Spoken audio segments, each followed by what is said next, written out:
the Washington national security world does not understand how deterrence works in the Middle East. It's also a national security issue because we literally can't afford to build the military that we need. Veterans need to get back engaged in our politics and our civil society. It is a different way of thinking and leading. Are we taking any of those lessons in Washington, D.C. at the strategic levels? I got to tell you, the Pentagon needs to be cleaned out.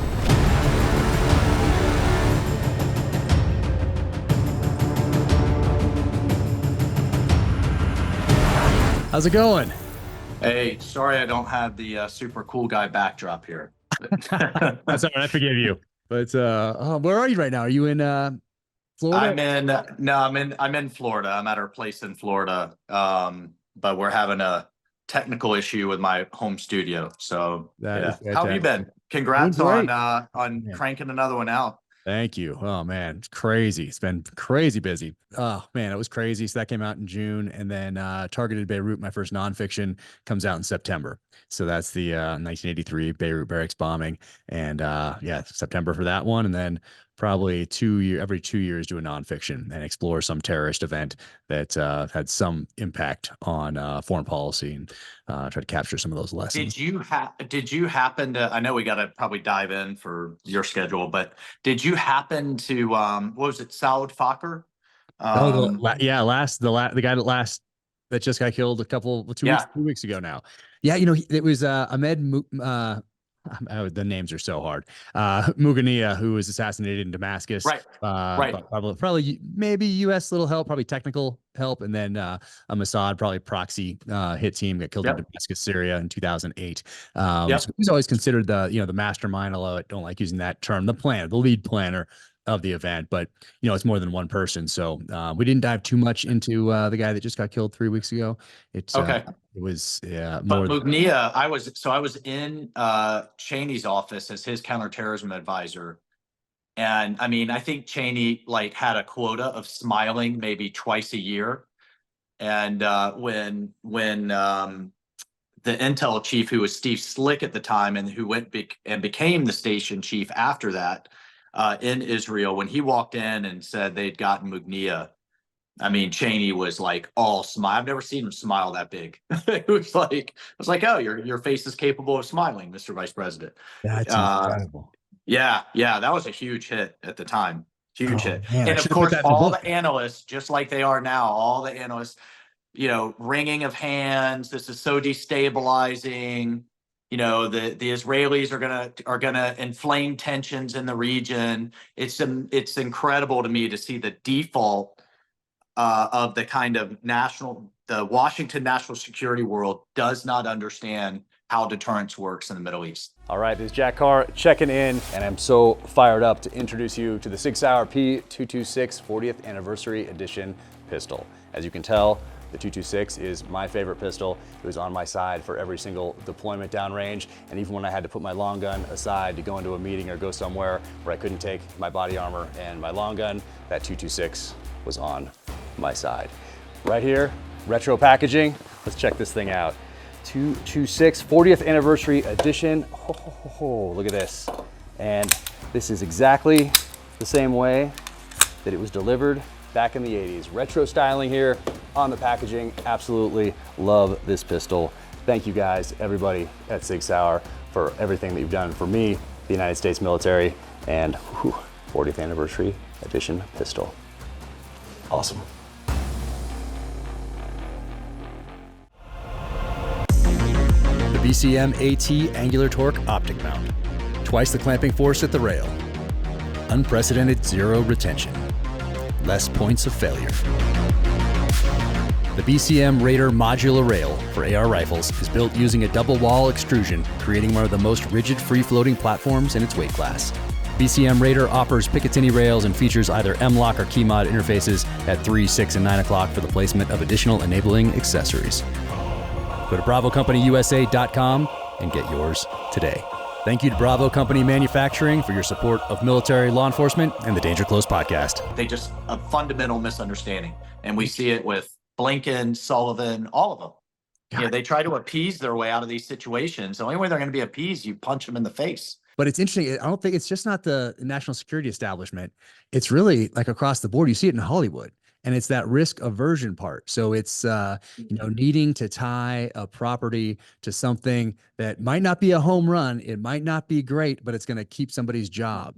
And you see the hand wringing and just because you have this middle level like a bureaucrats. It's kind of if you're cross-cut targeting and you had people at the tactical level working, and then you had senior level executives, and then you have this huge group in the middle that let's say a terrorist organization that if you took that out, it would be completely destabilizing, and then maybe you'd have somebody to negotiate with or whatever, and the tactical people wouldn't have leadership and all that stuff. But you see that in Hollywood too. You have all these people in the middle that are so risk averse when it comes to greenlighting something or giving their recommendation on something or giving their notes in a script or notes on a pitch or something like that. But it's the same thing in the national security establishment that you just described to me that I see now in Hollywood when we're just working on a script. I think it's a worry. It's just a worry like, oh, if this goes bad, but if nothing happens, I'm still have my job type of a thing, whether they even realize it or not. It might be just subliminal. It might just be there in the back of their head. And it might not be an overt, like, oh, I need to be risk averse in everything that I do so that I can keep my job. It might not even be that. It might just be something back in the back of their head. They don't even realize is there that puts them in that position. I don't know. It's weird. Yeah, actually, so I have a chapter, both in Warrior Diplomat, which thank you, I see you got behind you, but I also have it in this book as well on risk aversion and how it's baked in. And I think there's some fundamental things in the all volunteer force versus the draft army. And I don't mean that I think net the all volunteer force is superior, but a downside of it is in the draft army, you were like, you're sent and mobilized and you had every incentive to win, to go back to your otherwise good life. Yeah. And in the all volunteer force, it's, this deployment, don't screw anything up because it could affect your otherwise very promising career. And so the default action becomes inaction, because who's going to get relieved or who's going to get a bad mark on their OER to get through a deployment? But if you get a patrol ambush, you get a base overrun, you get a helicopter shot down, oh, whoa, that's not good. So let's just default to as minimal of action as possible. And it's just amazing how we had 20 years of the Middle East wars and what percentage of the force were just sitting on the FOBs. Yep. No, exactly. With this underlying culture of risk aversion, it's really incredible to see in our force, and it's baked in at this point. But interesting, you see that even in the nonfiction work in Targeted Beirut that we were just talking about. You have a doctor who is there, John Hudson, who did not survive the blast. But he's writing letters. He is speaking truth to power because he just wants to get his medical school paid for and go back and be a small town doctor. He's not a careerist in there for the long term. So he doesn't really, like a lot of, as we know, a lot of dentists and doctors and some JAGs and vets in the military that go to their couple weeks of OCS, which is a little different than normal OCS, where they kind of learn to put on a uniform, but you really want the best doctor, the best dentist, the best vet, the best lawyer type of thing. But so a lot of times their uniforms or their military, they're a lot cooler. Let's just put it that way than a lot of military people that are in there. They're like, your gig line, your sideburns are a little bit too long, or when was the last time you got a haircut private, that sort of a thing. So I always like the doctors and dentists and vets for that reason. But in this particular case, you have John Hudson had no long-term plan to stay in the military. And so the way he speaks truth to power and the way he talks to his wife in his letters is really illuminating. But it shows exactly what you're talking about there. There's someone who isn't looking at something as a career. And really, I think after 1947, I think all this stuff starts to change when we have the intelligence services and the military gets reorganized. Really at the end of World War II, there's a couple year gap there. But then in 1947, when the Department of War becomes the Department of Defense, Secretary of War becomes the Secretary of Defense. So precision in language being precision in thought. Now we have this defensive mindset, but also we have these institutions and these bureaucracies growing and becoming a place where people can have long-term careers, which is different than we just talked about World War II, guys coming in, doing that job and getting it and coming home to build this country into what it is today. So really, I think it starts in 1947 where we see that lack of accountability across the board. And we see people looking at things. It's called the profession of arms for a reason, as you know, not the career of arms. And there's a Right. difference between a profession and a career. But it's interesting that you see that and talk about it in your new book, Hard Truths, that there is this risk aversion that's baked in to these bureaucracies now. Yeah, and then it, really kind of went on steroids in the 70s when we went from the draft to what I call the careerist military, not necessarily the all volunteer. And the incentive becomes don't have a mark on your officer evaluation report, don't have a mark on your career, and therefore the best way to do that is to take as little personal risk or career risk as possible. And that, in isolated incidents are one thing, but when you have an entire force that way, and then you have a general officer corps that has to go to Senate confirmation for 3 and 4 star, which, look, as a constitutionalist, I like the people's house and the senators having some oversight of the military and who leads our military. But at the same time, it introduces an element of politics into our military leadership. And I think all of that combined, we have an extremely risk averse force at this point, and even a risk averse intelligence community that, I think is part of the explanation of why we haven't really won decisively anything since the Gulf War. Yeah, no, there's no doubt about it. And even those guys having to go before Congress, which I as well think is important, but it bakes in early on this vision of if I want to get here, then I need to do this, this, this, and this. So you have someone 20, 25, 30 years of being risk averse so that he can sit in front of, or now she sits in front of Congress, however it is, with a record that doesn't have too many things to pick apart in it. That's pretty bland. If that makes sense. And it's tough. I talk to people about it all the time and they don't really, I don't know if they believe me or not when I say that you can rise to the top in our military service if you do a few things, not piss positive on a piss test and not get arrested for domestic violence and not get too many DUIs. Like if you don't do those 3 things and you just have this kind of cleanish record as you go up, not too many risks, then you can sit in front of Congress and essentially become a leader of the greatest military in the world. I call it don't have a zipper problem and don't have a money problem. And you don't have either of those 2 things.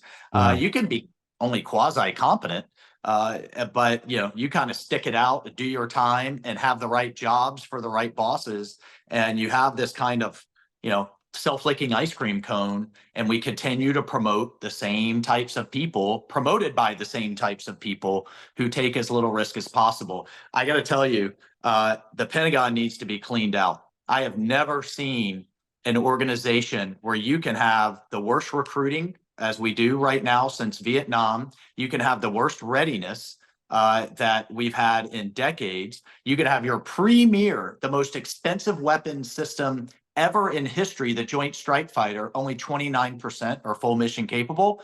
I could keep going down the list. And if you looked at any of those metrics at any organization, you'd be fired. No one ever gets fired. You never see anybody say, you know what, you just spent billions of dollars of what is not your money, the people's money. And it took twice as long, cost twice as much, and delivered half as much to the soldiers and sailors who need it. You're fired. You're out of here. Doesn't happen. It's insane. The bureaucracy is so big. To stumble forward and stumble upwards. Exactly. Fail upwards in many respects. I saw, just in passing, really, as I scroll through X, I saw people talking about a government efficiency office with Elon Musk heading it up if Trump's elected. Have you seen those? Yeah, I've seen them. I had one go pretty viral when I held up a bag of bolts that would cost you $100 in a hardware store, $90,000 what the Air Force is paying for them because they're Defense Department certified. So it's not just a fraud, waste, and abuse issue. It's also a national security issue because we literally can't afford right now to build the military that we need to deal with China, Russia, Iran, North Korea, and now thanks to the Afghanistan debacle, a resurgent global terrorism overlaid with $35 trillion in debt. I mean, this is what as a member of Congress, I'm wrestling with and keeps me up at night. But that's what I tried. Some of what I tried to get to in the book and Hard Truths was these are some of the hard truths the American people need to hear. This is definitely what the bureaucracy needs to hear. And what I think I could somewhat bring uniquely, having been a Green Beret, having served in the Pentagon, served in the White House, and now served in Congress. How do we, what is somewhat unique about our mindset in special operations, and particularly with the Green Berets that I can bring into this world, but also that everybody can just bring into their life, whether they're an entrepreneur starting a business or thinking about going into politics or doing what you're doing, going, man, I want to write like Jack Carr. Oh man, thank you. And I appreciate you being in there and getting back in this fight, because I know that you had a small business after you could have stayed in the private sector. You had all sorts of options to you when you got to that decision point, and yet you decided to get back in this fight and serve, and in a fight that I could not do because it's not a physical fight. I don't know how you do it, but I'm so thankful that you are in this mix in Congress doing what you're doing. It is certainly something that I do not have the temperament for, but I certainly respect those who do. So I hope that you stay in. I hope don't get disenfranchised with the whole thing, because I can see also how one could get there and look around, be a part of it for a bit, and say, oh my gosh, I'm throwing in the towel on this. This place is going down. So keeping optimistic and positive and still trying to make this difference and trying to make this country better for our children and grandchildren, for all these future generations, because the decisions we make today and the votes you cast today obviously aren't for us. They are for future generations. And that's a huge responsibility. And I appreciate you stepping into the ring. Yeah, thanks. It keeps me going. It's frustrating as hell, but I also have a new appreciation that our founding fathers really intended it to be hard. I mean, they took checks and balances and limits on power extremely seriously. And now I see it between, most democracies really have one parliament that they have to deal with. We get two. So you finally get, enough people, 218 votes to get behind your idea and get it passed out of the House. 300 to 400 bills per congressional session pass through the House and then never get taken up in the Senate, right? Or then you get it all through there, and then you've got an administration to deal with, and you get all of that done. And you've got checks and balances through federalism with the states and with the courts. So it's hard, but I also told my team, if they ever hear me, walking up the steps, looking at that Capitol building and bitching and complaining, then it's time to go. It's time to clear out and bring somebody else in. We have to appreciate that, you and I were willing to die for this republic. To now kind of be a small piece of it it's an honor. And if I ever take that for granted or get too cynical, it's time to go. Yeah, man, I appreciate that mindset so much. Now, when you look back at the history of Congress, now that you've been in the seat for a few years now, and you look back at that history and you look at the 70s and you see these guys, World War II veterans who are in those seats in the 70s, and then you look at this as they, got older, and we get into the 80s and the 90s and then up to today. What are some of the main differences you see in that Congress of past that you have you've studied, and the Congress of today that you're a part of, particularly where it comes to veterans? Yeah, well, one is just the low number of veterans that are now serving. So in 1978, 75% of the House of Representatives and the Senate were vets. By the time I ran in 2018, it was down to 15%, which by everyone I've checked with was a record low in our nation's history. And why does that matter? It's not necessarily that just because we served, we agree on every issue, whether it's, housing or the role of unions or taxes. It's not that we agree on every issue, but we tend to bring that ethos to our time in Congress and to service. If just a few years ago we were on a tank, plane, or ship and we were willing to die for that flag, then we could take some tough votes and roll up our sleeves. And we tend to have much more of a mission focus. Let's figure out what the objective is. Let's find common ground and let's move forward, both sides of the aisle. So I've been really passionate about getting more veterans to serve. Doesn't have to be in Washington, D.C. and Congress. It can be in city council, county commission, state representative, but we need that ethos of self-sacrifice, of mission focus back in. The other thing that I've noticed from then to now is that, with the draft, you had people that didn't look like each other, didn't have the same background. You had that forcing function from all elements of American society, whether you were from downtown Detroit or a farm kid from Indiana, you were forced together. And I tell the story in the book of a Korean War veteran that came up to me after one of my events and said, look, I came from the segregated South, and my first bunkmate, my first ship in the Navy was a black man, and we became lifelong friends because we had that forcing function of service. So I'm an advocate of getting us back to national service. When we talk about really what can we do to change the trajectory of the country and get that back to that veterans mindset, you don't have to wear a uniform to serve. You can do national parks, you could do FEMA Volunteer Corps, you could do inner city tutoring or elderly care, but you're learning teamwork, discipline, right place, right time, right uniform with people who don't necessarily act and think like you. And then I call it the National Service GI Bill rather than just the GI Bill. And then let's talk for wiping away your debt or giving you some type of free, maybe community college or technical trade. After you've given back to society, then you get something in exchange and you get a better citizen out of that. I've also pushed to drastically expand junior ROTC in high schools where you get those same kind of skill sets. So we'll see. I'm chopping away at it, but I think that could be a game changer, not only for our politics, but for our country. Oh yeah, no doubt about it. That's going to be a tough one to get through, but national service, no doubt about it, makes us a stronger country because right now you can get all the benefits of this country without investing anything in it. And that's different. You used to have to invest something in this country, hard work, sweat equity, whatever it was, you had to invest in this country. Yep. Now we've gotten, I was just saying gotten so soft seems like a lazy way to say it, but we've gotten very comfortable in this country being at the stage we've been really on the backs of what people did in World War II. We've been living off that from the beginning of this country up until today. Let's put it that way. Everything that was sacrificed from the inception of this country up until today, particularly after World War II and that generation that built us into the nation that we are today. We've been living off we have a lot of benefits from that without having to have invested. You can go through your whole life now never having to invest in this country and only really take the benefits. So national service certainly gives everyone something they have in common now. You have something in common with every other person, like Buds. I have that in common with someone who went through in the 60s and the 70s and the 80s, and then someone who's going to go through and graduate SEAL training tomorrow. I have something in common with them. We went through Buds. We went through Hell Week. You have Q Course. You have that in common with every single other person who has put on that beret. So you have that common experience, even though you're different generations. Same thing with national service. A national service of some sort would certainly make us a stronger nation, no doubt about it.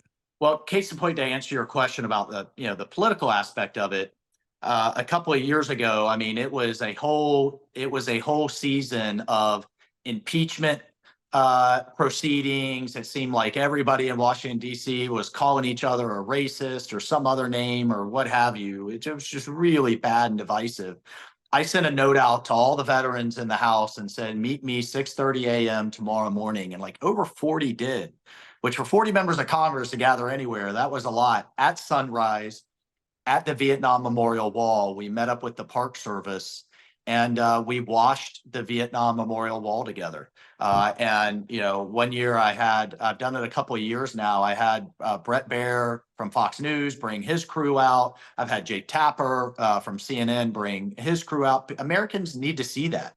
And they need to see that despite all of the mudslinging, we can come together as vets and we can honor those who came before us. And it was a spiritual experience to take these special rags and wash that granite wall and to get it ready for Memorial Day. And on another occasion, I brought together veterans just this last year, and we jumped over Normandy, over D-Day, or at the 80th anniversary of D-Day. Yeah, man. Original C-47, 81-year-old aircraft. Just a little funny aside, because I brought 10 Republicans with me. the Speaker of the House, Mike Johnson, stopped me on the way out the door right before we were going to leave, and he said, "Michael, we only have a 1-seat majority, and you're taking you're Yeah, yeah, taking 10 yeah, of yeah, you guys." He said, "How old's the plane?" I said, "Well, it's 81 years old." I said, "But the parachutes are new, yeah. There you go. so yeah." So don't worry. But when we all landed, and I texted him and said, "You still have a job. But we still got everybody." Oh man, that's fantastic. But It was so nice to that be kind of there. stuff, people need to see. Yeah, It's a perspective check. And to your point, with the more people are abroad, I want to take some of these social justice warriors, some of these protesters, and I guarantee you, they served abroad, they would agree with us. America's not a perfect country, but damn, I'll take it over any other one in the world. Where you criticize the government in Hong Kong, you disappear in the middle of the night. You do some things wrong in countries we've served in Africa, and it's not just you; it's your whole family goes. So it's a perspective check of having been abroad and served in places that's got nothing on the United States of America. sure. And it's an appreciation for what we have here. So I just travel in general, the study of history in general, is so important for making decisions based off those past experiences, turning them into wisdom going forward, but appreciating what we have today because of everything that was sacrificed for us. And being there at the 80th anniversary commemoration events for D-Day, I was there a couple for the 78th, and then also Pearl Harbor for the 80th a few years ago. Brought my daughter to those, so she was still in high school a couple years ago. She's in college now, but she was out there again volunteering, taking World War II veterans for about 2 weeks of events, because it's not just the D-Day commemoration events; it's a full-on week. And if anybody can go, I highly encourage anyone listening to make plans to go to Normandy, France. Add it to your bucket list. Go there for sure. Do it soon Yeah. while there's still World War II veterans there, and you will see the entire countryside, all these towns. People come from all over, and they're wearing American uniforms. They're driving old Jeeps and old Indian and Harley motorcycles,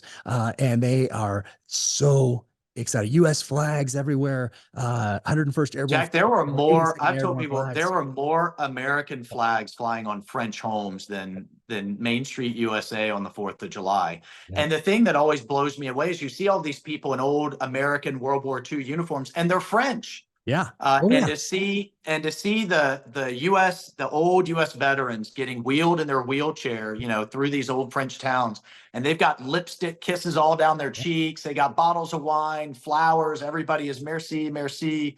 The level of gratitude and appreciation by the French there is something you just can't describe. And if I could put a program together to get every graduating high school class in America over to Normandy for one of the D-Day anniversaries, I would, because it's a perspective check that I think every American needs. Everybody should add it to their bucket list.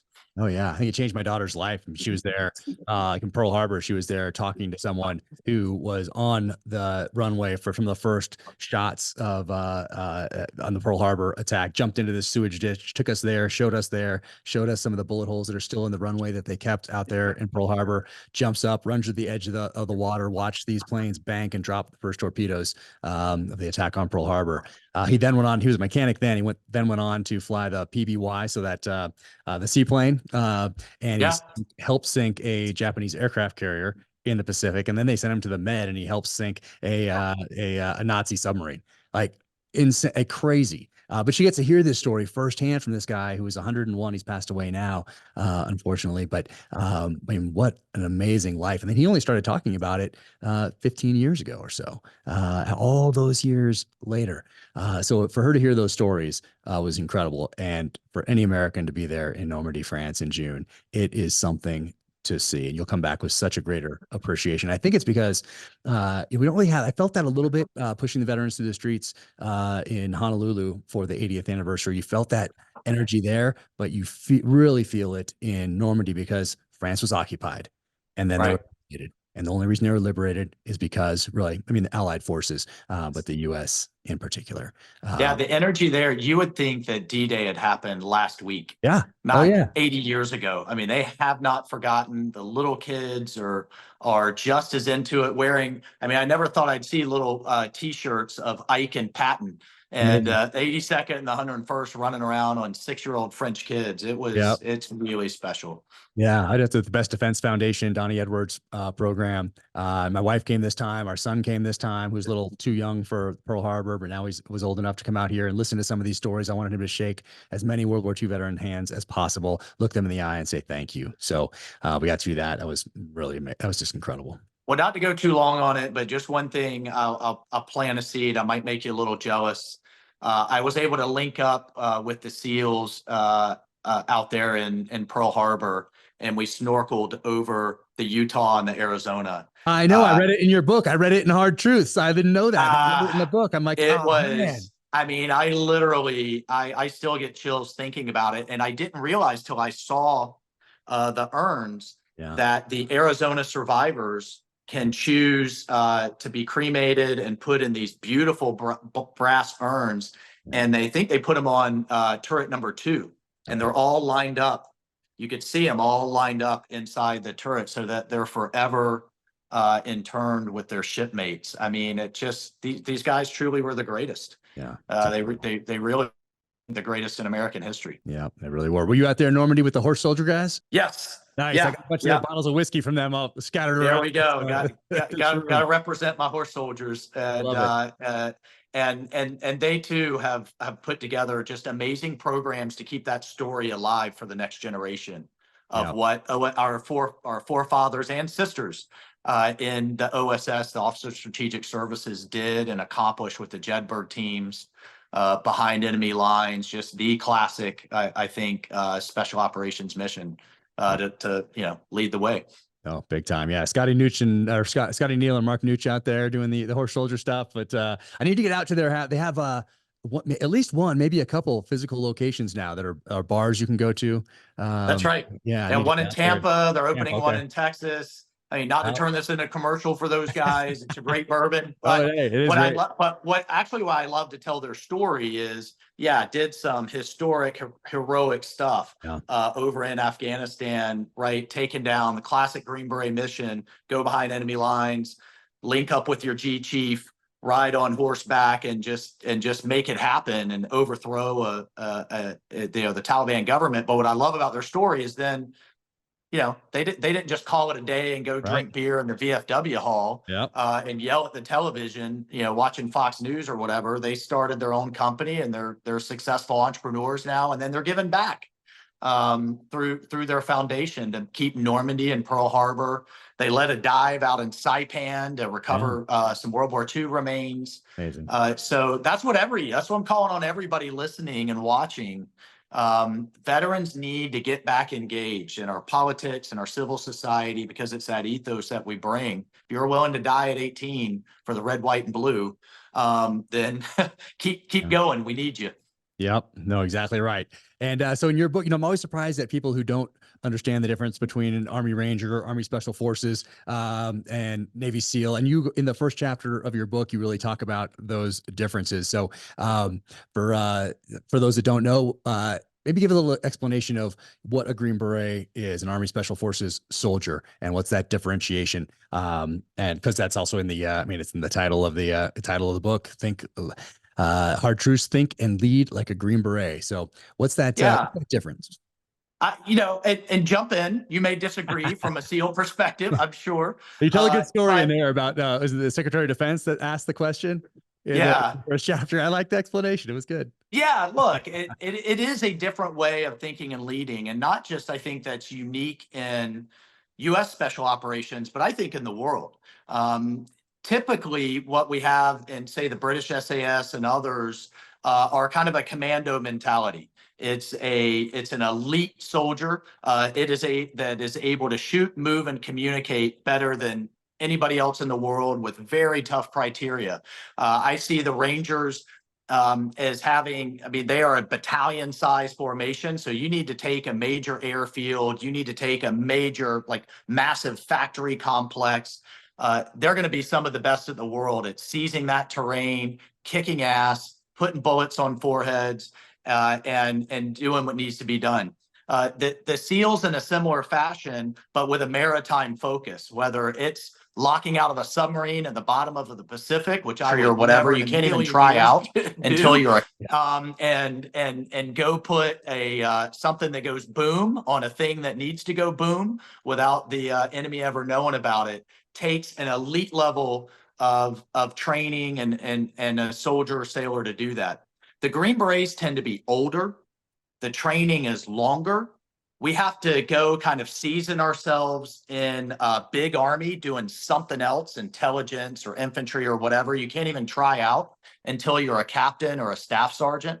And we have to learn and specialize in local languages or local cultures and learn multiple languages. And each one of our groups specialize in different parts of the world. Why does that matter? Well, what we specialize in, well, I say it this way in the book. The SEALs and the Rangers are the best of the world at finding our enemies and taking care of business. We specialize in finding our friends and training thousands of them to take care of business for us with the goal of working ourselves out of a job. So we're the guys that take a dozen of us and plop us into a valley or a village in Africa or with a militia in the Middle East or even with a partnered army that is defending against, as we did in Colombia, against an insurgency. Everybody in that case spoke Spanish. Everybody understood the local dynamics. We're really specialized in working with the interagency, with the intelligence community, with the diplomats, and that's why we tend to call ourselves warrior diplomats, the title of my first book. The story I told was of a new Secretary of Defense asking, hey, General, what's the difference in these guys? I keep hearing about them. And so he calls in a Ranger, a Green Beret, and a SEAL. He says, hey, Ranger, there's a part of the Pentagon that's under renovation. He says, hey, Ranger, take down that wall. The Ranger sizes it up, looks it over, and gets in a three-point stance like a linebacker. The guy's 6'2", 240 pounds, punches through that thing and knocks it down. He's covered in dust and blood and looks at the secretary. He's like, all right, that was awesome. Says to the SEAL, hey, take down the next wall. SEAL finds a sledgehammer, finds the key piece, and bangs that thing out and knocks it down. It's like, all right, hey, Green Beret, how can you do better than that? Green Beret goes and finds a construction worker with a forklift and says, take down that wall for me. And calls it a day, right? So it's always by, with, and through others. Whether it's through, like I said, either a local militia, we're either embedding with a force, a resistance force, which is what we have to do in our final training, the Q course, to practice overthrowing a government or at least resisting against an oppressive government. We got our start in the 60s in resisting communist oppressive governments. That's why our motto is De Oppresso Liber, to free the oppressed, or with a partnered government and you're doing counterinsurgency. I know that was a long-winded answer, but I get asked that question a million times a month. And I like so it. that's, yeah. There's another joke. I'm not going to say the whole thing because I'll mess it up. I'm not good with jokes. But it's about you put an Army Special Forces guy into a jail cell with two large ball bearings, a SEAL, a Ranger, and each one does something different, like builds something or does something. And the SEAL's like they come back in and you're like, what happened here? He's like, oh, it broke one and lost the other, like sealed into this thing. So there's a whole bunch of jokes about the differences between the forces. But I remember I was aware of what an Army Special Forces soldier was just through reading from a very early age. Of course, I'm reading First Blood, I'm reading Brotherhood of the Rose, I'm reading all these different books really in junior high. So sixth grade for sure, reading all those kind of books like I read and write today. But there was also nonfiction. I'm reading all sorts of books on anything I can find on warfare, insurgencies, counterinsurgencies, terrorism, and a lot of the books that reference Vietnam per special operations focused on Army Special Forces back then in the early 80s, mid 80s, even into the late 80s. But there's a book by, I'm going to mess up his name. It's either Hal or Hans Halberstadt. He had a series of books on the military. They were pretty thin. They weren't coffee table books, but they were a lot of photographs and then some text. But there was one on Army Special Forces. I think it was just called The Green Berets. It's up in my library somewhere. But I loved reading that book. It was so cool. It talked about how every Army Special Forces guy had to have a Rolex and I think it said an academy ring if you're an officer, some other stuff Yeah. like that. Or And West now Point, Harley, they've added in Harley. Harley, yeah, stuff Yeah. like that. But it really explained the mission, especially for back in the 80s. And so as a kid, whenever I read that, 7th grade maybe, or certainly by like freshman year in high school, it was just really, it was so cool to see those pictures and read about those missions and have that become part of my foundation upon which to build. Right. So, I mean, Army Special So I Forces. grew up. I mean, you know, the one that got me was growing up reading about Lawrence of Arabia, who I think was like the Green Beret before there were Green Berets. I mean, one guy with you know, basically a bag of cash, some access to arms, and a mission to go turn the Arabs to the Allied side and not the German side, and builds an entire Arab army, right? That opened an entire second front against the Ottoman Empire. And tied down a bunch of German forces. One Green Beret. So the opening chapter, I talk about one of my tours, which was an amazing Green Beret mission. It was no more than 4 of us. I had a weapons guy, a commo guy, and a medic that I always kept really close. So 4 soldiers embedded with platoons of Arab special forces from the UAE and Jordan, partnered with 180 Afghan army. And we were, I mean, that's the closest I'll get to Lawrence of Arabia in my career. I mean, we were just out there in the mountains, and whatever I could influence that commander to do, we did. And what was powerful was we would go into villages, and I would just blend into the background as the only American in the room with known Taliban commanders sitting there. And you would have the Arab officer saying, look at Dubai, look at Jakarta, look at Istanbul. We can beat Arabs and Muslims and move into the 21st century. Stop listening to Al-Qaeda and these so-called Taliban mullahs and these extremists. And then you would take it a step further and say, look at what the United States did for Germany. Look at what the United States did for Japan. You could have a better future for your kids. That kind of information warfare coming by with and through an Arab officer and an Afghan officer standing side by side, I would just blend in the background and, you know, had my turban on and you know, had a big beard and try and look as native as possible and not say a word. We would turn whole villages that way, right? With that kind of strategic influence. So those are the types of kind of mindset and things that I talk about. We can kick in doors just like anybody else. But if we're doing our job, I want 30 locals trained to kick in doors. And as you know, as T.E. Lawrence said, have the locals do the job, even if they only do it 50% as well as you do. It's still better to have them doing it and us sit back and kind of work by, with, and through. And then another thing I talk about is, you know, different virtues that I think that I've learned and seen downrange, and I know you have too, and how do we apply that to our lives? And one of them was restraint. Yep. And in one of our missions, you know, we were asked, again, there's only a couple of us embedded with a UAE force, embedded with an Australian task force. We were told, hold the line and cover their rear. And sure enough, as soon as we were static for a few minutes, we start taking mortar fire, and the mortars are walking in closer and closer. And one of the snipers sees up on a hill a 10-year-old little boy. And every time that little boy brought up the phone to his ear and binoculars, another mortar round came closer, and the sniper said, hey, sir, I got to take the shot. We got to take this kid out.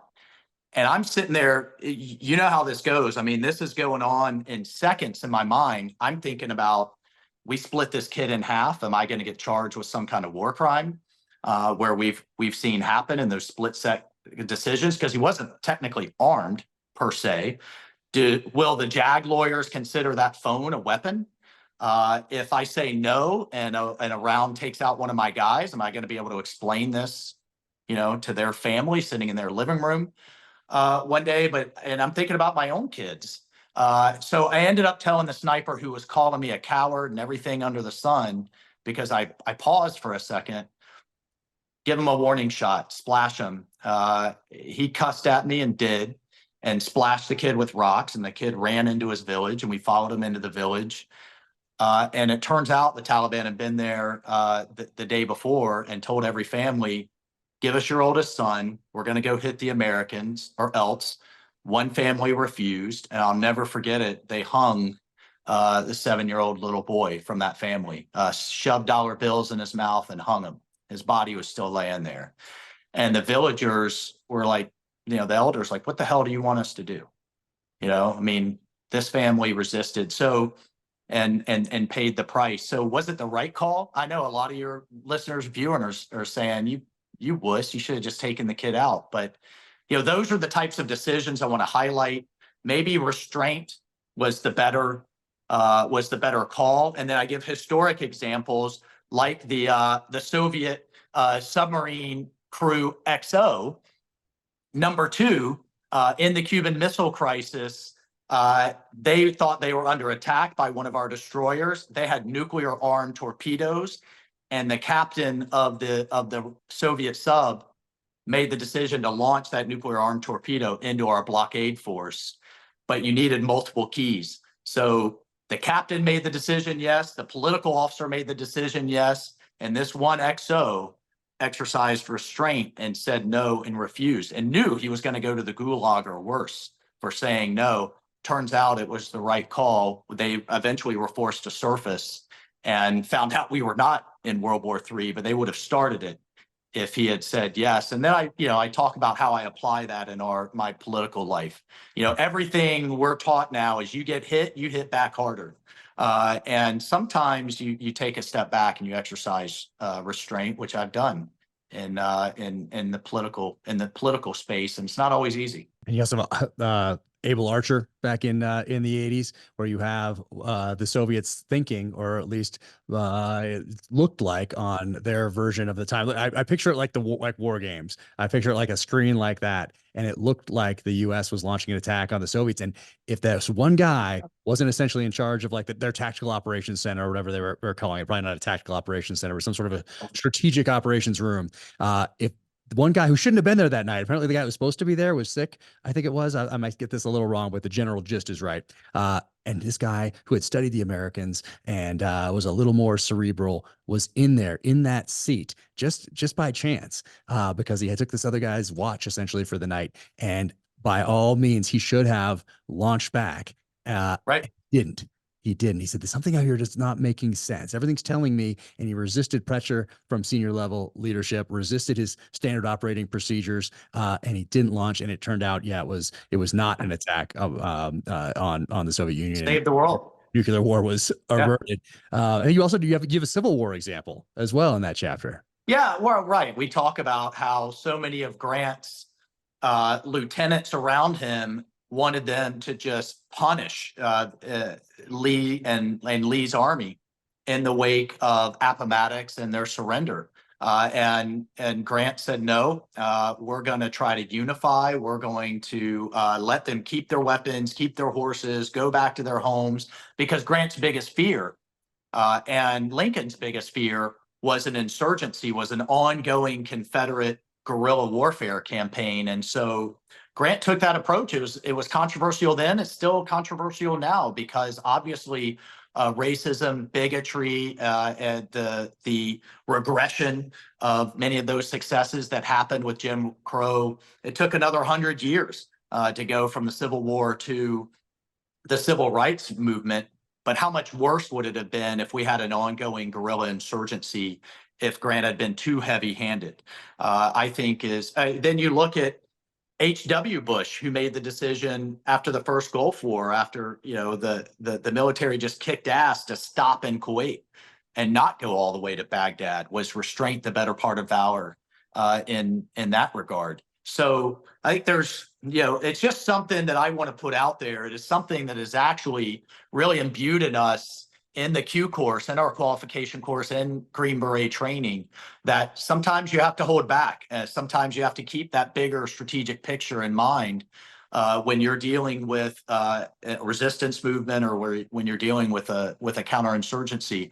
And then I talk other times on what traits we need, and they're very common to what you need in SEALs, and I think in the SEALs, and what you need in life, and just having some emotional, mental, and physical resilience.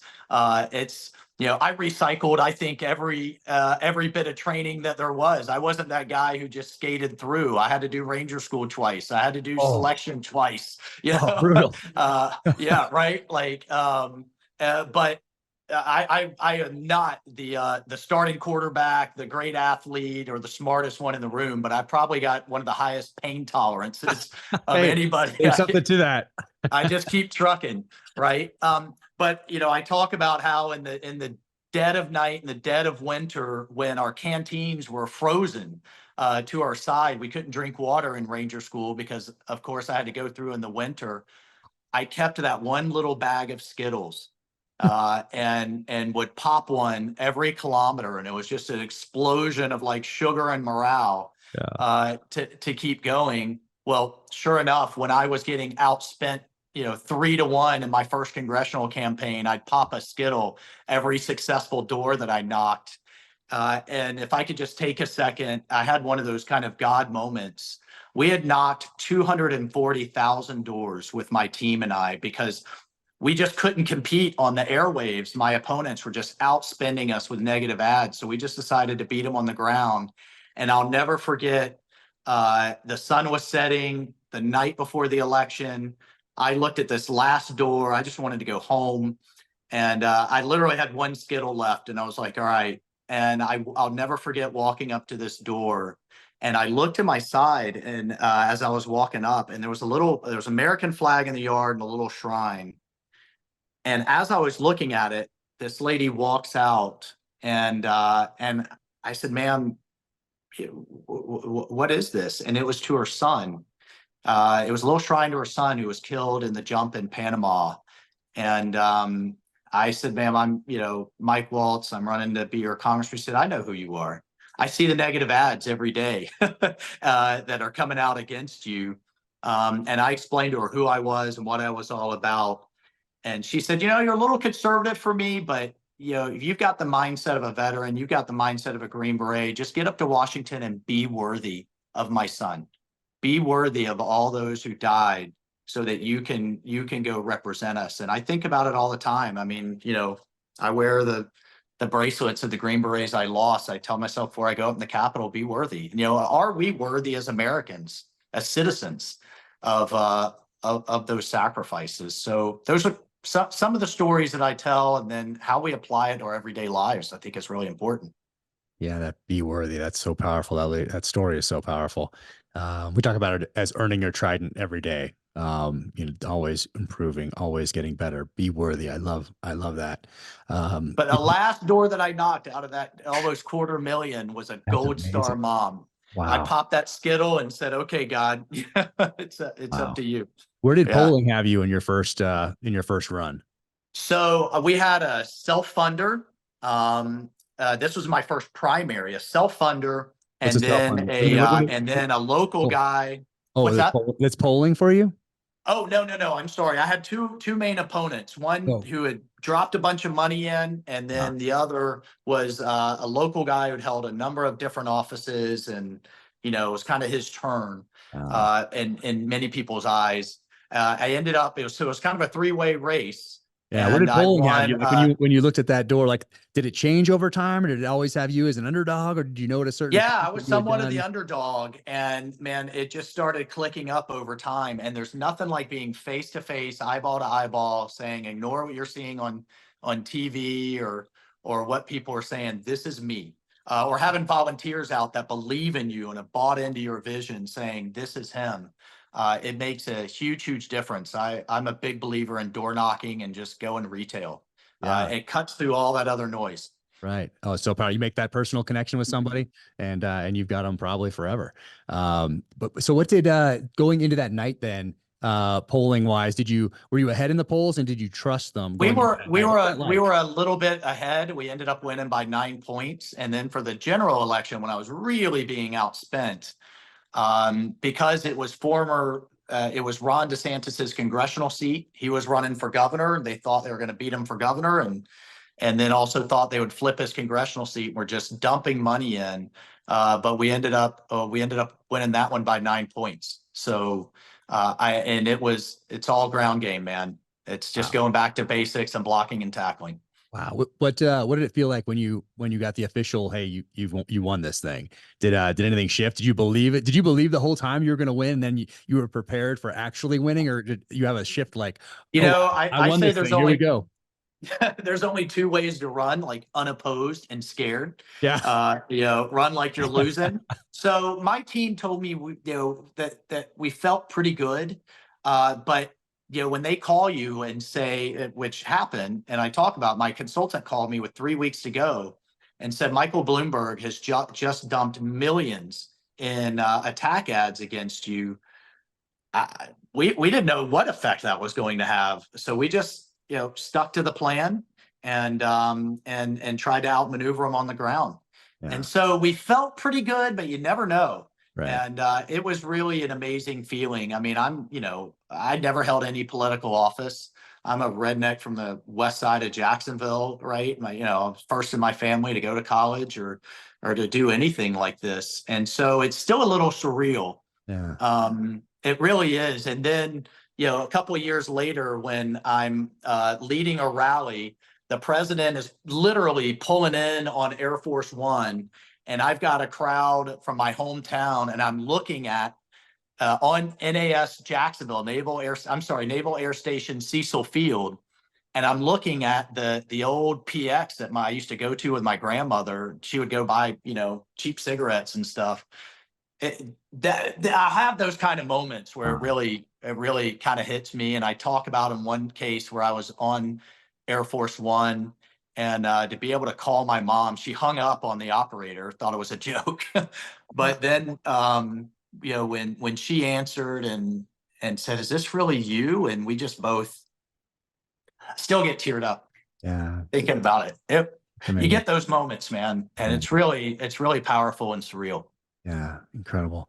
And when you're talking about the Civil War, I often go back today when I see the division and, of course, all these devices that we carry around. They're just made to keep us glued. And what does keep us glued to these things? Well, all this division does that. And so you're being fed all these things to keep you, to manipulate your behaviors and your thoughts. And so I think about the Civil War, and I think back on one part with optimism, and that we came back together as a country after an actual civil war where we're killing each other. And one of the bloodiest, obviously, wars that we've ever been involved in.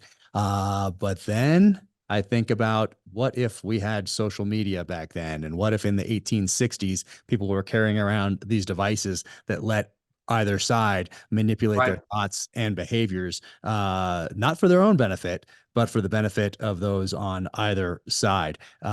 And gosh, I don't know if we would have come back together. So it's an interesting thing to throw into the mix when you're talking about division and coming together and coming to a table and talking and compromise, politics, the art of compromise, of course.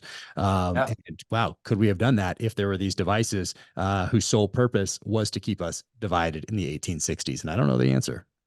Yeah, I don't either. I'm not even going to speculate on that one. I just know that we are better as a people, better as a country, just better as individuals when we serve something bigger than ourselves, and we do it with fellow Americans. So I'm convinced that making serving great again is going to be a huge step forward. And then, like we were talking about earlier, get abroad.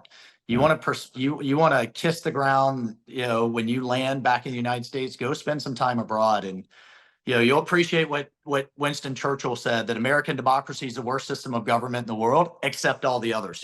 Exactly. Right? He had so many great little witticisms like that. It's incredible that one guy could have had so many. Like him and Mark Twain have to be two of the two top guys to have these quotes and witticisms. Really bring it home. They're so thoughtful and clever.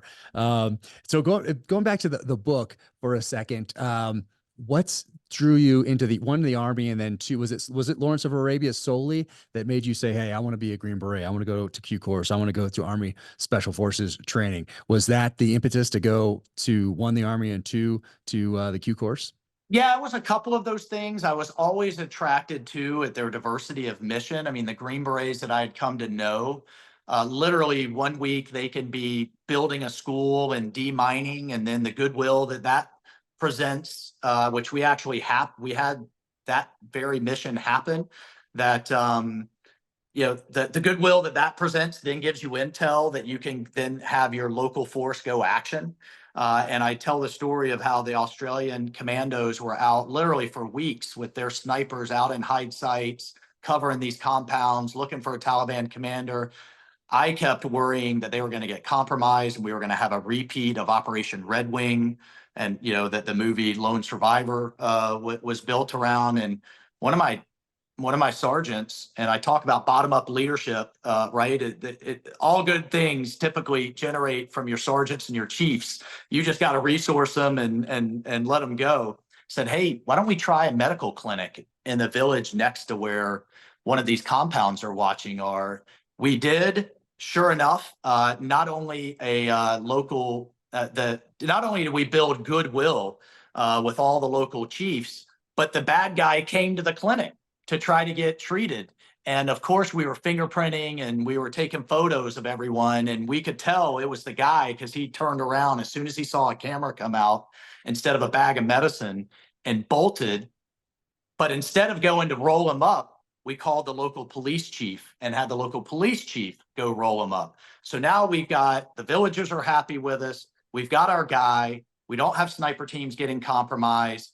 And the village police chief has got WASTA again for taking out the local bad guy. And we wanted him on our side. We wanted the chief on our side.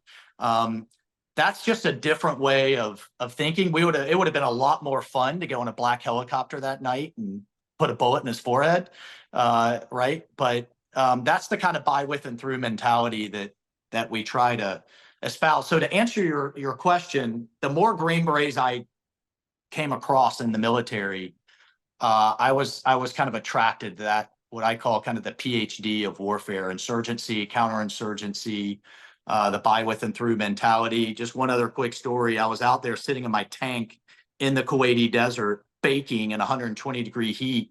And I see these Green Berets come rolling up. I mean, they've got slicked back hair, cool glasses. You know, they're all growing the kind of Saddam mustache because they were embedded with Kuwaiti border guards. This was in the 90s when we kind of had the standoff with the Iraqi army. They were heading back to their hotel room in Kuwait City, right? Yeah. But they were going to rest, refit, get new missions. And I was like, well, where's your higher headquarters? He's like, oh man, they're off in Qatar. They're in a whole totally different country. And the fact that they were just kind of out there as a captain and his sergeants on their own, doing great stuff for America, looked pretty awesome to me. So, Oh yeah. Yeah, right. There's certainly something attractive. And they about looked that. cool, So, and they looked cool doing it I on mean- top of it all. Which, yeah. I mean, that's a part of it. You know, that's a part of it. Yeah, I was very fortunate. I got to work with Army Special Forces for, I think, almost every deployment, but particularly the last two. One was in the Philippines, and so I think I had more Army Special Forces guys that were with me than I had SEALs. And then certainly for the drawdown of U.S. forces in Iraq in 2011, I had multiple ODAs under my task unit. So I got to work with some such great guys. But really in the Philippines, there's another guy. I won't say his name because I don't know if he's public, but he was a warrant officer from First Group. And I got to learn, you know, I was familiar with the Army Warrant Officer Program and the SF program and all of that, but to hear it, but to be embedded together for 6 months, essentially in a little village on an island, we got to spend a lot of time talking and working out, shooting and reading. And then every few months, every 3 months or so, the Philippine Marines we were embedded with would do an operation to oust elements of terrorist organizations in the Southern Island chain. So Right. we got to talk about Down in that. Army Mindanao. Warrant Officer course is pretty legit for SF. And we were just doing all sorts of reading, especially on our area of the world, but more broadly on insurgencies and counterinsurgencies generally. So we just had a great experience together, and I learned so much from him because of his years and years of not just experience, but also the professional development that Army Special Forces does much better than we did. We might do it better now in the SEAL teams, but we didn't at the time. It was all baptism by fire. It's kind of like, you're going to make it or not. But the Army, I saw, they really take professional development seriously, particularly in the Special Forces community. Well, and then I, you know, had even a more unique experience in that I did it so both the SEALs and Army Special Forces have reserve units. So mine was in the National Guard, which meant all of my Green Berets had day jobs. So I had a non-commissioned officer that was a vice president with Verizon, responsible for all their East Coast cell towers. Wow. Right? Was he more valuable on a gun in the back of a truck, or maybe in the Ministry of Communication and what we could do with the intelligence community? Right. In that regard, I had another one that was, a physician's assistant for a neurosurgeon. He was just one of my medics. So it's that whole wealth of civilian expertise. We had others that were police chiefs. They were running informant networks against drug gangs left, right, and center. They were pretty damn good downrange. So that was a whole other element, that we had the civilian skill sets that we brought as reservists to the table on top of the military skills. But to your point of what attracted me, the other thing about the Green Berets is again, we're so autonomous. I mean, you had that one warrant officer out there. I was tasked one time with advising French Special Forces. I was out of guys, and so I took one sergeant and put him with French Special Forces, and was responsible for intel, close air support, really advising them, liaising with other special operations units. So that's a lot of autonomy, because you screw something up, that commander of the French Special Forces is talking to their Minister of Defense, is talking to the Secretary of Defense, and it comes down on us real hard, real fast. Well, it turned out things weren't going well. I went and kind of, talked to him face to face. The French were changing out commanders. And I said, "What's the problem, Tom?" And he said, "They won't listen to an NCO. They just won't listen to a sergeant. I can have the greatest idea ever." I was like, "Well, let's fix that." And went and bought him some rank and had a little field promotion ceremony. And he was like, "We could get in a lot of trouble." It's like, "Yeah, it'll be all right." That's my Awesome. to take the heat, right? Your job to tell me what you need to accomplish the mission. You need a little more juice as an officer. Now you're an officer. Yeah. And sure enough, he embedded with the new French command team. And because he was an officer, they listened to him a lot more. And he devised a way, because the French were, you want to talk about risk averse. Their mantra from Paris was, "Don't take casualties. Bad for us politically back home." And so he had them operate as a QRF, as a quick reaction force for the Afghans. And we kind of imbued that by, with, and through mentality. Then on the French, worked himself out of a job. The French and the Afghans were getting along so great by the end that it worked out well, all from one NCO and me as a commander that said, "You need to be an officer. You're now an officer." And I was willing to take the heat if it blew up on me. Oh yeah. Never did. I love those stories. That's good Green Beret shit, right? That is right there. Yeah. That one NCO had a whole swath of Afghanistan with an allied special operations force. That's awesome. And you were at the same time back then, you were going back and forth essentially between Afghanistan and Washington, D.C., where you had this other job at the strategic level, advising at the strategic level. So that put you in a really unique position, I'd say. Yeah, it was really, and that was really the gist of the first book, Warrior Diplomat, was I had a day job as a National Guard Special Forces officer, and my day job was working for Rumsfeld and then Gates and then eventually in the Bush White House. So I was writing the strategy, briefing the strategy, convincing the president this should be the strategy, and then I would get mobilized and had to be the only idiot in Washington going to do it. Better make sure it's right. It's my butt on the line. But the really interesting part would then be coming back to Washington, take the uniform off, go back into the White House and say, "Hey, boss, with all due respect, the generals are full of it. You're getting fed a line here. Let me tell you, and bring that ground truth and speak truth to power," which is one of the chapters in the new book, Hard Truths. Yep. Right. Chapter 11 right there. Truth to power. It's been a couple of years now since the Afghanistan withdrawal. So now that there's a couple of years have passed and you look back on that, are we taking any of those lessons in Washington, D.C. at the strategic levels, or is it just something that's kind of not necessarily forgotten about, but maybe not talked about because it's too painful to talk about? It's not politically expedient for certain people. What do you think we have lessons learned that are going to that are not going to be forgotten or swept under the rug going forward? When people talk about it in Yeah. Congress, what do they talk about on both sides of the aisle? Like really mixed feelings out there. I want to say first and foremost, all the vets out there that are hurting and saying, what was it all for? That kind of moral injury we're all feeling. It absolutely was worth it. We kept an entire generation of Americans safe. No more planes flying into buildings or suicide bombers and school buses in the United States, and we should be proud of that. Are we really institutionalizing in the military and in our kind of national security bureaucracy the lessons learned? I don't think we are well enough. I think our generation will keep those as they kind of rise through the ranks. But 10, 20 years from now, will we find ourselves in a Yemen or some other place that has launched another attack, bogged down once again? I don't know. I am certainly doing everything that I possibly can think of, and I welcome more input from others to try to capture them. Like, for example, where's the database from all of the villagers that we engaged? If we do suffer another attack, say 5-6 years from now from Afghanistan, have we captured everywhere that we were ambushed? Have we captured everybody all the tribes that we engaged at the time, and who was on our side and who wasn't? And we haven't. The Special Operations Command is trying to do that, but that doesn't capture everything that the State Department and USAID and the conventional units and the Marines and everyone else did. So mixed bag there, man. Really mixed bag. I think as long as our generation is involved, it'll be there. But past that, sadly, I don't think we have nearly as well as we should. We're in some ways, I think we're doomed to repeat history. How about from an accountability? One of the reasons I wrote the first book and tortured myself at night writing the second one, and I'm glad you're doing what you're doing.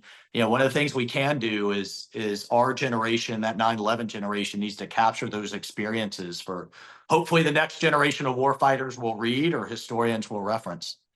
What about accountability wise, from an accountability standpoint, when you see, George Marshall certainly would not have kept people in position. Well, they probably wouldn't have been there in the first place. Because there would have been reason to. He cleaned house. He cleaned house before World War II and during World War II. People know him. That's right. The Marshall Plan after World War II primarily, but really one of the thing that really makes him stand out as a leader were the people that he put in positions that eventually led us to victory in World War II. All those guys didn't start there. And so you think of today, you see that withdrawal, and then you see zero accountability to any of those senior level leaders. And we go back to, let's say 2000, I forget when it was, 6-7 timeframe in there. When you have Lieutenant Colonel Paul Yingling, who writes, a general who loses a war gets in less trouble than a private who loses a rifle. And that obviously remains true. The generals lost all the rifles, all the helicopters, I shouldn't say all, most all of everything that we used there left behind. And you get to watch it in real time, and then zero accountability. You certainly would have not seen that anywhere from, let's say, the late 30s up to 1945. No, you're absolutely right. I mean, that's spot on. I'm glad you brought up Yingling's article. I thought it was fantastic at the time. It ruined his career. He wasn't just a retired guy writing an article. He was an active duty colonel at the time. And the generals forced him to retire afterwards. I'd advise everybody to read it. There has been zero accountability, man. And as a member of Congress, I'm really frustrated and somewhat ashamed by that I haven't been able to, and I take responsibility to drive more accountability, but we've got an administration that just doesn't fire anyone. And I don't mean to be overly political, but it's just true. We had the biggest and worst debacle since Saigon. I'd say even worse than Saigon, because there wasn't a reasonable expectation that the Viet Cong were going to start hitting us back at home again.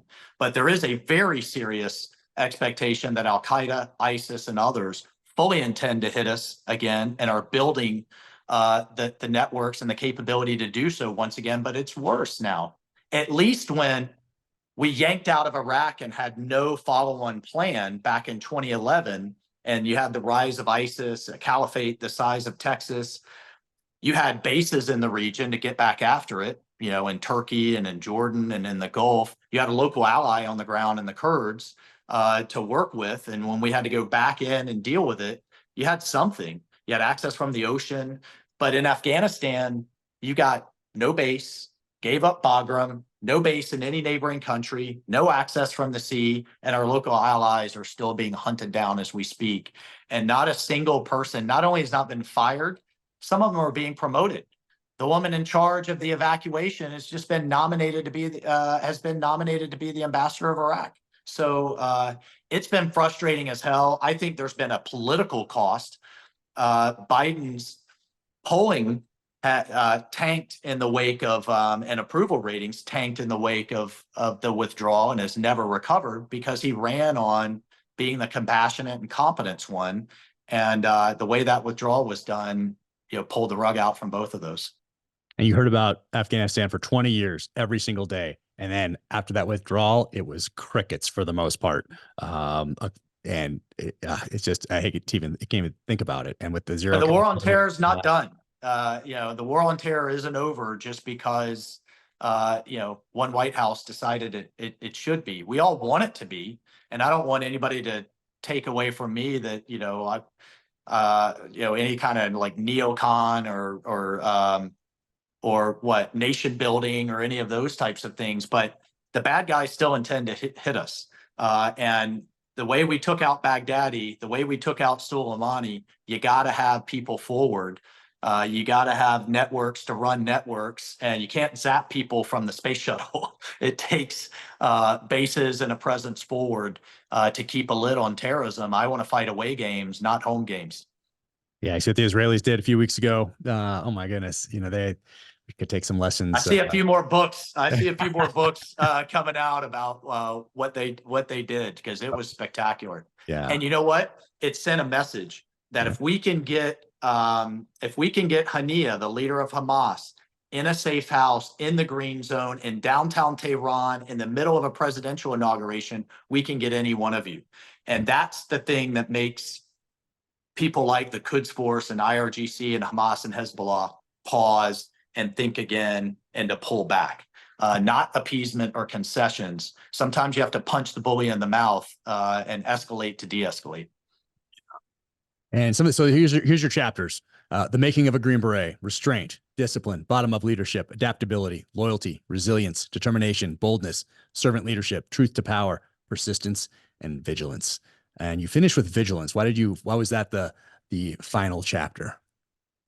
Well, because we can't rest on our laurels. And I think you and I have seen it, whether it's at a team level. Hey, I got all my stuff. I went through all the hard times. And you see people start getting a little, I went through the tough training, and you see people starting to get a little bit complacent and kind of, taking their foot off the gas and resting on their heels a little bit. Same thing as a nation.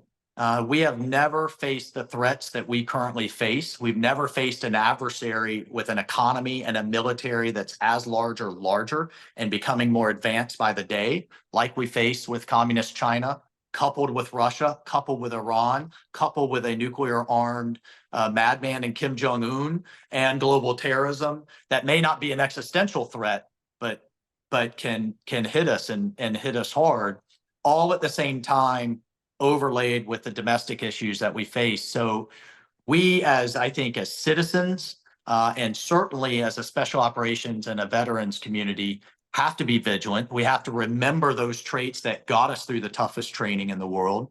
We have to remember those traits that enabled us to lead men and women in combat and bring them home, and apply those to our everyday lives. So that's why I thought that would be kind of a look forward trait that we have to have, and be vigilant, always be on guard, and constantly be improving and preparing and taking on the next challenge in life. Yeah. And as we get close to wrapping up here, when you talk to junior high school students or high school students, even college students, what's your main message to them in a time when they're carrying around these devices that are meant to divide and glue them to these screens? What's your message to them when it comes to the future of their country, their responsibility as citizens? What do you tell them when you get a chance to talk to junior high school or college students? Well, three things really. One is try to impart on them, as you and I have talked about, why we may not be a perfect country, but this is by far the best country, the most exceptional nation the world has ever known. And they'll realize that when they travel, and I think they will realize that if they find ways to serve. The next is that government is not going to solve all your problems. It's family, it's community, it's neighbors, it's churches, it's charities, it's organizations. It's really each other. And then finally, it's not all about you. And too much in our society makes it all about you. It's really the value in finding something bigger than you and more important than you. And when you serve that, it actually will benefit you and you'll be a better person for it. So those are if I can get 2 out of those 3 things across, then I've had a good engagement. Yeah. And you came in, so 18, you said, so you're there right before COVID and mandates. And then this just crazy time we have been in over the last few years that seems a bit different from things that we experienced in the 80s and 90s and most of the 2000s up to that point. But it's a pivotal time in our history when a government takes more power, particularly during COVID, not really wanting to give that back up now. And people are maybe more aware of lobbying and its power in DC. But you see this a president stepping down and a Senate not running again, which hasn't happened in a little while. I mean, what is it like to be in Washington during these years? And how much concern do you have for the future versus optimism, especially in the lead up to this election? Well, to your point on kind of what I say to kind of high school groups and others when I engage, if they're over 16, I ask them how many of you have been to your local DMV.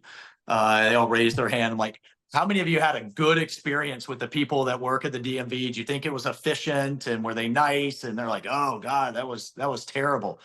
And so I tell them, well, imagine that's a government entity just responsible for one thing, but imagine them in charge of your health care, making life or death decisions of what you could get, what you couldn't get in terms of drugs or treatment. Imagine them in charge of all your housing, what you could buy, where you could live. They may mean well, but they're not incentivized to do the best job. And so I try to kind of explain small government conservatism through an experience and engagement with the government I know they've had. And to answer your broader question, I do think the more we have people serve, the better. The more veterans we have in our politics, not a silver bullet, but the better. And we've increased that number now significantly for the first time in 40 years. I do think we have to do a much better job of explaining what I was just saying, that neighbors and communities and churches and charities and each other are going to do a better job. The private sector who's incentivized is going to do a better job than big, massive government bureaucracies. I see that mission creep, that bureaucratic creep that keeps happening in Washington, D.C. And we just have to keep fighting the fight and explaining those underpinnings of how we're going to take care of each other more than government's going to take care of us. So I'm going to be an optimist and remain an optimist. I don't want everybody going out and digging their bunker and buying another AR because look, at the end of the day, our values have always won. The values of freedom, individual responsibility, liberty, freedom of the press, freedom of assembly, really, freedom of just thought, that our values are superior to anything else that's out there. And so we've got to keep fighting. And you got one here. Yeah, man. Well, thanks you for standing up and doing it. I'm gonna go back to my bunker after this. I gotta keep digging. But I encourage everybody to go out, Warrior Diplomat, read the new book, Hard Truths, Think and Lead Like a Green Beret. And then you also have a children's book out there. Tell us a little bit about that. Yeah, I got tired of kind of everybody complaining about what's out there in education. We've got to put good, wholesome content out there ourselves. The publisher is Brave Books, and it was actually one of a series of them. Mine was about teamwork and how we come together and we can achieve more as a team, and about service. And the characters are defending Freedom Island from the pirate rats that are coming to invade and take what's near and dear. They all try to fight the pirates individually and they fail. And when they come together, they win as a team. I don't know. I'm trying to keep up with you, Jack, in terms of in terms of books, but I got this day job in Congress. I got this little day job. Yeah. Well, and I appreciate you doing that day job. Like I said, it's not for the faint of heart. You're right. You're right in there in the mix. And I appreciate it. When this podcast drops, Hard Truths will be available. So everybody go out and check that out. And man, let's stay in touch and hopefully link up in person. Thanks, Jack. And the proceeds for Hard Truths, by the way, Think and Lead Like a Green Beret, the proceeds go to veterans charities. So again, whether it's veteran suicide, whether it's the future of the country, you name it, we've got to link arms and take care of one another. That's the only way. And so really proud to donate the proceeds to charity. I love it. Well, thank you, my friend. I appreciate it. And I'll see you soon. All right. Thanks, brother. Take care. If you enjoyed this episode, click here to watch another episode, or click here to watch a clip from the podcast.